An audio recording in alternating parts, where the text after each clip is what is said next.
السلام علیکم ورحمۃ اللہ وبرکاتہ۔ رہبر ای اکیڈمی آل مہاراشٹرا اسلامیات کوئز 2020 میں آپ تمام عزیز طلباء کا دل کی عمیق گہرائیوں سے استقبال ہے۔ آج ہم 10ویں دن کے سوالات کے جوابات پیش کرنے جا رہے ہیں۔ ہمیں امید ہے کہ آپ اپنے دیے ہوئے جوابات اور یہاں جو جوابات پیش کیے جا رہے ہیں اس سے میچ کریں گے۔ ہم چلتے ہیں پہلے سوال کی طرف۔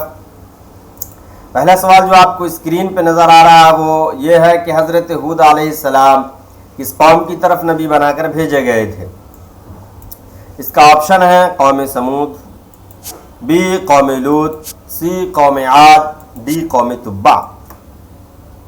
یہ چار قوم سمود، قوم عاد اور تبع یہ تو 3 قوم کے نام ہیں اور لوط نبی کا نام ہے۔ آپ کا جو سوال ہے اس کا جواب قوم عاد ہے۔ وَإِلَىٰ عَادٍ أَخَاهُمْ هُودًا قرآن میں بیان کیا گیا ہے کہ اللہ تعالیٰ نے قوم عاد کی طرف ہود علیہ السلام کو نبی بنا کر بھیجا۔ قوم سمود کا بھی ذکر قرآن میں ہے، وَإِلَىٰ ثَمُودَ أَخَاهُمْ صَالِحًا، اور قوم سمود کی طرف اللہ تعالیٰ نے صالح علیہ السلام کو، جن کو نشانی کے طور پر اونٹنی عطا کی گئی تھی، انہیں نبی بنا کر کے بھیجا۔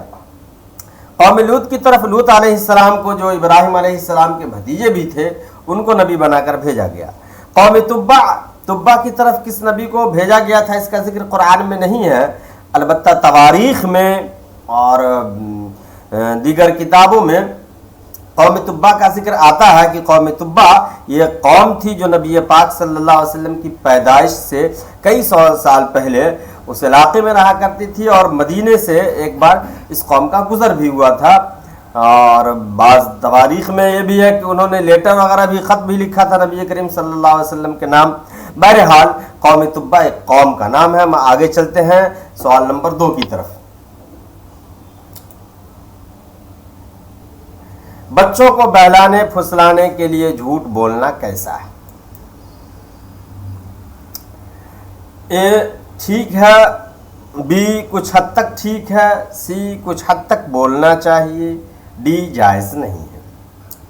اور ہمیں امید ہے کہ آپ میں سے ہر ایک نے جواب یہی دیا ہوگا، ڈی یعنی جائز نہیں ہے۔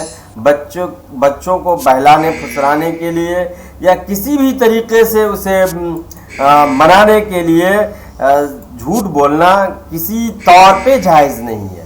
ایک مرتبہ نبی پاک صلی اللہ علیہ وسلم کے سامنے کسی عورت نے اپنے بچے سے کہا کہ ادھر آؤ، میں تم کو ایک چیز دیتی ہوں، اور اس کے بعد اس نے دیا بھی۔ نبی کریم صلی اللہ علیہ وسلم نے کہا اگر تو اس کو بلاتی اور کوئی چیز نہ دیتی تو یہ بھی جھوٹ میں شمار کیا جاتا۔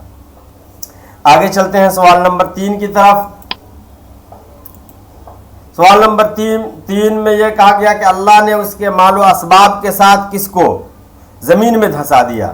آپشن نمبر اے نمرود، بی فرعون، سی قارون، ڈی شداد۔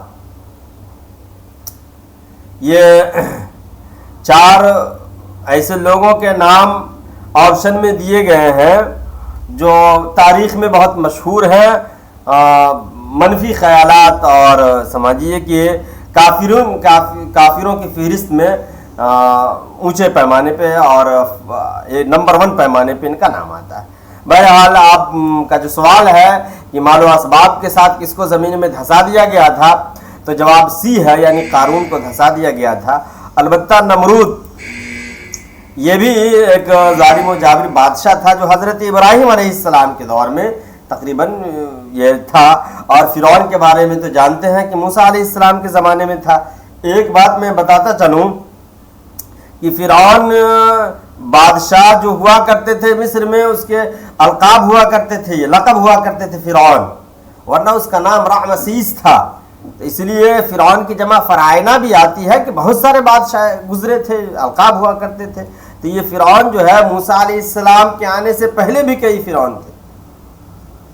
تو موسیٰ علیہ السلام کے زمانے کا جو بادشاہ تھا اس کا نام رعمسیس تھا، لیکن فرعون کے نام سے مشہور ہو گیا۔ سی قارون بھی موسیٰ علیہ السلام کی قوم سے تھا، لیکن دولت کے نشے میں اس نے قوم سے بغاوت کیا، موسیٰ علیہ السلام سے بغاوت کیا، اور بہرحال وہ عذاب کا مستحق ہوا۔ اور شداد بھی تقریباً ابراہیم علیہ السلام کے زمانے میں تھا۔ اب ہم آگے چلتے ہیں سوال نمبر 4 کی طرف۔ سوال نمبر 4 میں ہے جس نظم میں اللہ کی تعریف بیان کی جائے اسے کیا کہتے ہیں؟ اے حمد، بی نعت، سی مرثیہ اور ڈی نظم۔ اور آپ نے، بلکہ ہمیں امید ہے ہر ایک نے اس کا جواب حمد لکھا ہوگا۔ جس میں اللہ کی تعریف بیان کی جائے اس منظوم چیز کو حمد کہتے ہیں، اور نبی کریم صلی اللہ علیہ وسلم کی تعریف جس نظم میں کی جائے اسے نعت کہتے ہیں، اور کسی مرے ہوئے انسان کے تعلق سے جو کچھ بیان کیا جائے نظم کی شکل میں اسے مرثیہ کہتے ہیں، اور نظم کسی بھی منظوم خیال کو اگر مطلب یہ ہے کہ پیرو کر کے نظم کی شکل میں پیش کیا جائے اسے نظم عام طور سے کہتے ہیں۔ اب ہم آگے چلتے ہیں سوال نمبر 5 کی طرف۔ اللہ نے سب سے پہلے کیا چیز پیدا فرمائی؟ اے انسان، بی جن، سی کتاب، ڈی قلم۔ اور یہ آپ نے، ہمیں امید ہے کہ جواب آپ نے دیا ہوگا قلم۔ اللہ تعالیٰ نے سب سے پہلے قلم کو پیدا فرمایا اور قلم کو یہ حکم دیا کہ تمام لوگوں کی یہ تقدیر لکھو، اور قلم نے تقدیر لکھا۔ انسان کو اس کے بعد پیدا کیا ہوگا، جنات کو بھی اس کے بعد پیدا کیا ہوگا، یعنی انسان جنات کی پیدائش کا مرحلہ قلم کے بعد ہے۔ اور ہم اپنی انہی باتوں پہ آج کی اس ویڈیو کو مکمل کرتے ہیں اور نئے خواہشات کے ساتھ آپ کو رخصت کرتے ہیں۔ السلام علیکم ورحمۃ اللہ وبرکاتہ۔